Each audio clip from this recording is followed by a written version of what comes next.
Senior Citizens Forum আজি office উদ্বোধন কৰা হৈছে আৰু ইয়াৰে আজি ইয়াত মুকলি সভা হিচাপে এটা সভাৰ আয়োজন কৰা হৈছে। মোক তেখেতসকলে আচলতে মোক নহয় আমাৰ মুখ্য কাৰ্যবাহী সচিব ডাঙৰীয়াক মাতিছিল, তেখেত বিশেষ কাৰণে আহিব নোৱাৰে, মোক তেখেতৰ প্ৰতিনিধি হিচাপে পঠাইছে আৰু আহি মই সুখী হৈছোঁ যে কোকৰাঝাৰ যিমান জ্যেষ্ঠ নাগৰিক আছে তেখেতসকল ইয়াত একত্ৰিত হৈছে আৰু যে আমাৰ যিসকল জ্যেষ্ঠ নাগৰিক আছে বিশেষকৈ কোকৰাঝাৰ তেখেতসকল একত্ৰিত হ'লে অন্ত আমাৰ বহুত কামত আহিব, সমাজৰ বহুত কামত আহিব। যিসকল ইয়াত জ্যেষ্ঠ নাগৰিক হিচাপে একত্ৰিত হৈছে তেখেতসকলৰ ভিতৰত বহুতেই প্ৰফেশ্যনেল লোক আছে, ডক্টৰ ইঞ্জিনিয়াৰ আছে, প্ৰশাসকসকল আছে, আমাৰ শিক্ষাগুৰুসকল আছে আৰু বিভিন্ন বিভাগত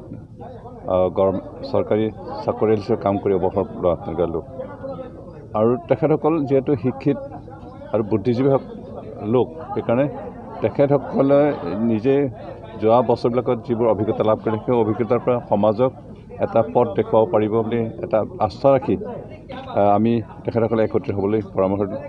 ৰিকুৱেষ্ট কৰিছিলোঁ আৰু তেখেতসকলে কৰিলে আৰু আমি আশা কৰিছোঁ অহা দিনবিলাকত তেখেতসকল সমাজক আগুৱাই নিব। বিশেষকৈ চৰকাৰে তেখেতসকলৰ কাৰণে আমি অন্ততঃ তেখেতসকলৰ অফিচৰ কাৰণে যিখিনি ভূমি লাগে, নিজা অফিচ বনাবৰ কাৰণে তেখেতসকলক মাটিৰ দৰকাৰ। আমি তেখেতসকলক মাটি দিয়াৰ এটা কথা দিছোঁ, আমি মাটি দিম ব্ৰিটিছ চৰকাৰৰ তৰফৰ পৰা, লগতে তেখেতসকলৰ অফিচ কাৰ্যালয় আমি বনাই দিম আৰু বৰ্তমান যি টেম্পৰাৰী হিচাপে অফিচ হিচাপে ব্যৱহাৰ কৰিছিলে তেওঁলোকে বড়ো কালচাৰেল চেণ্টাৰ, তাত যিখিনি ফাৰ্নিচাৰ লাগে, যিখিনি সা সুবিধা লাগে গোটেইখিনি আমি BTR চৰকাৰৰ পৰা যোগান ধৰিম। এই কথাখিনি আমি প্ৰতিশ্ৰুতি দিছোঁ আৰু অকল প্ৰতিশ্ৰুতিতে আমি সম্পূৰ্ণৰূপে ৰূপায়িত কৰিম। আমি আশা কৰিছোঁ বহুত তেখেতসকলৰ পৰা, কাৰণ তেখেতসকল জনা বুজা লোক, শিক্ষিত লোক, বুদ্ধিজীৱী লোক আৰু সমাজৰ আগুৱাই নিবৰ কাৰণে কাম কৰি অহাৰ অভিজ্ঞতা তেখেতসকলৰ আছে আৰু সেই অভিজ্ঞতা আজিও আমাৰ সমাজক, আমাৰ অঞ্চলক আগুৱাই নিয়াৰ ক্ষেত্ৰত সফল হ'ব। আমি আশা কৰিছোঁ তেখেতসকলৰ নেতৃত্বত আমাৰ সমাজ পৰিচালিত হ'ব।